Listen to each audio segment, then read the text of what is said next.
সেটা আগামী দিন হবে, সেদিন সেই কথাটা উনি বলেছিলেন।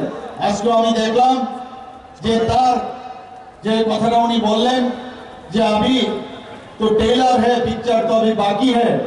আমরা তো নিশ্চয়ই সেই ফুল পিকচার আমরা এই তিন দল মিলে আমরা নিশ্চয়ই আগামী দিন এক ত্রিপুরা শ্রেষ্ঠ ত্রিপুরা, এক ভারত শ্রেষ্ঠ ভারত আমরা তৈরি করব। বন্ধুগণ, মাননীয় প্রধানমন্ত্রীজি বারবার বলছেন, আমাদের পার্টির তরফ থেকে বারবার বলা হয় যে প্রথমে দেশ, তারপর হচ্ছে পার্টি, তারপর হচ্ছে আমি নিজ। আমি কে? দেশকে আগে ভালোবাসতে হবে, তারপর পার্টিকে ভালোবাসতে হবে, তারপর নিজেকে ভালোবাসতে হবে। এই হচ্ছে মূল মন্ত্র আমাদের ভারতীয় জনতা পার্টি এবং আমাদের যশস্বী প্রধানমন্ত্রী নরেন্দ্র মোদী এই কথাটা বলেন। এবং আমাদের ভারতীয় জনতা পার্টির যিনি সর্বভারতীয় সভাপতি শ্রী জেপি নাড্ডা যে এই কথাটা সবসময় বলেন। এবং সেই দিশায় আজকে দেশ চলছে, দেশ সেইভাবে চলছে। বলছে লাস্ট মাইলে যে ব্যক্তি এখনো সেই সুযোগ সুবিধা পায়নি, প্রধানমন্ত্রী নরেন্দ্র মোদীজি তাদের গ্যারান্টি নিচ্ছেন। সেই গ্যারান্টি উনি দিচ্ছেন এবং বলছেন আমি যে কথা বলছি তারও যাতে সেই ফুলফিল হয় তারও গ্যারান্টি দিচ্ছি। আপনারা সবাই জানেন বিকশিত ভারত সংকল্প যাত্রা, সেই গাড়ি আমাদের এখানে ত্রিপুরাতে 16টার মতো সেই এলসিডির গাড়ি এখানে পাঠিয়েছেন।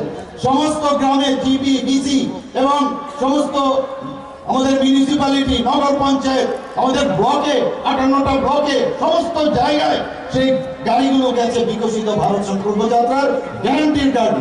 অর্থাৎ কি বলছেন উনি? যে আমি গ্যারান্টি দিচ্ছি সবকা সাথ সবকা বিকাশ আর বিশ্বাস আর প্রয়াস, তার গ্যারান্টি উনি দিচ্ছেন।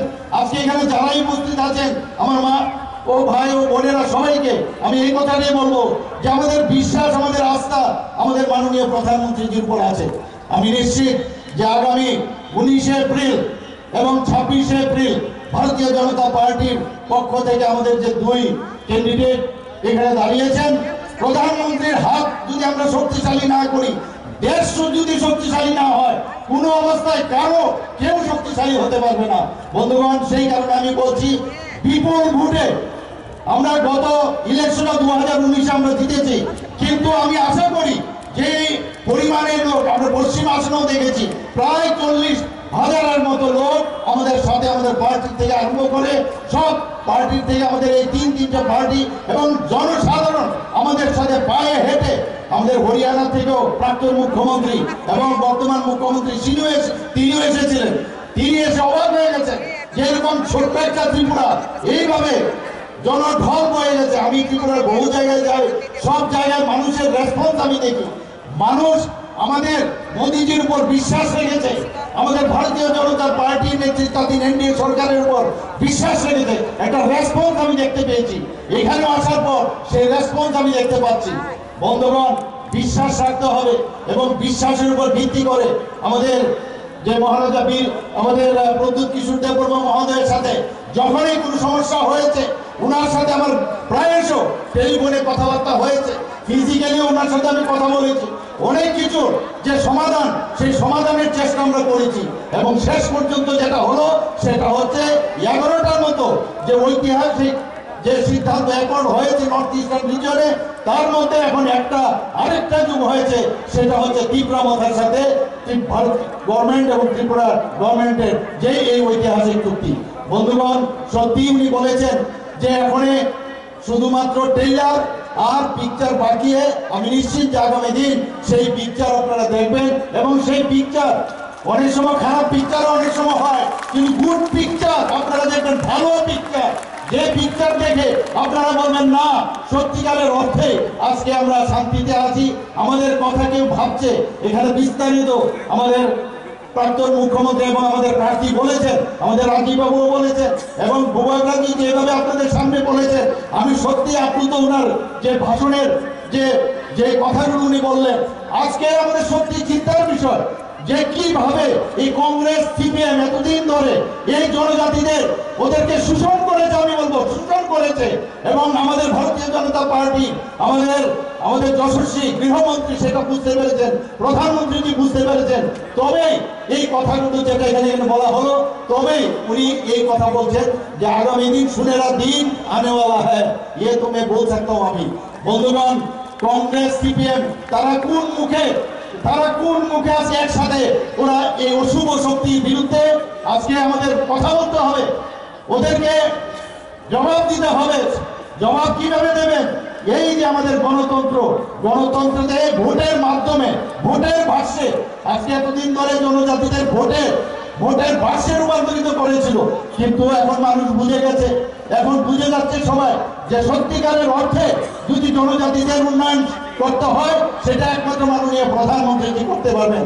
আমাদের রাষ্ট্রপতি এখন একজন আমাদের জনজাতি মহিলা, আপনারা সবাই জানেন। একের পর এক আমি এখানে বিস্তারিত পুরো নিয়ে এসেছি, সময়ের কারণে আপনাদের যাওয়ার সময় হয়েছে।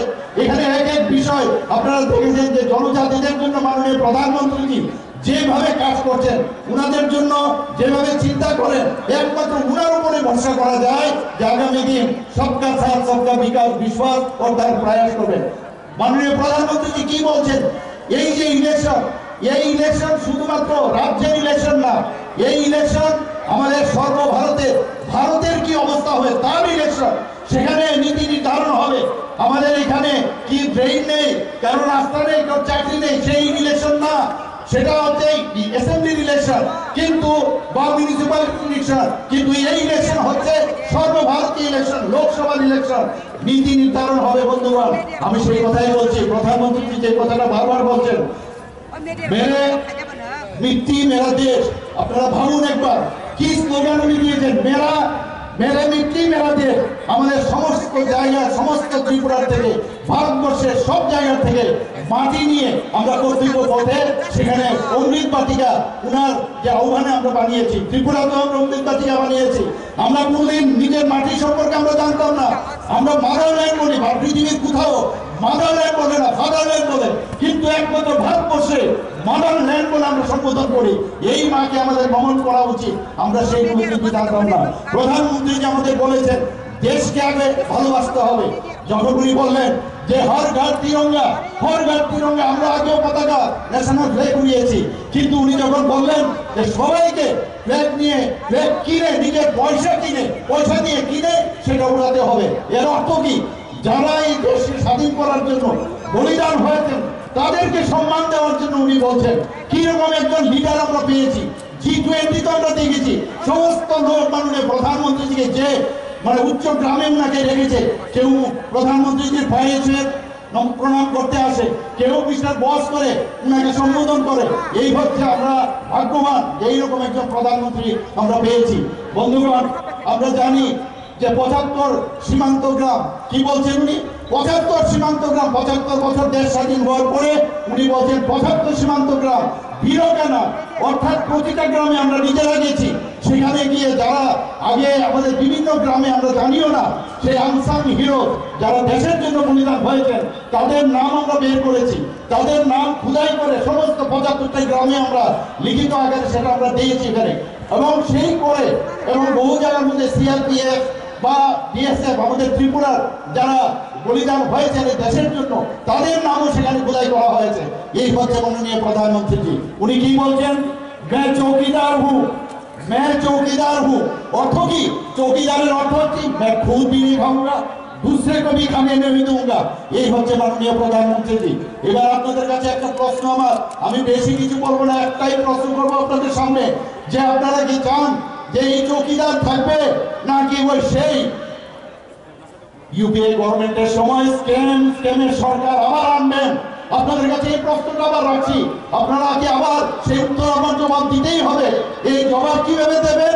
সেই 19 তারিখ এবং 26 এপ্রিল সেখানে গিয়ে বুতাম টিপে ভারতীয় জনতা পার্টির পদ্ধতিতে আপনারা ভোট দেবেন, সে আশা আকাঙ্ক্ষা রেখে, এবং সবকা সাথ বিকাশ এই আমাদের ইচ্ছা সেটা পূরণ হবে।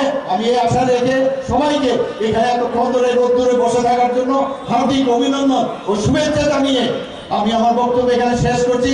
বন্দে মাতরম, ভারত মাতা কি জয়। মানিক শাহজি জিন্দাবাদ, মানিক শাহজি জিন্দাবাদ, মানিক শাহজি জিন্দাবাদ। আইপিএফ বিজেপি নিপ্রামতা যোগ লড়লে, আইপিএফ নিপ্রামতা বিজেপি যোগ লড়লে, আইপিএফ निप्रामता बीजेपी जोग लड़ले। मैं हमारे चीफ मिनिस्टर साहब को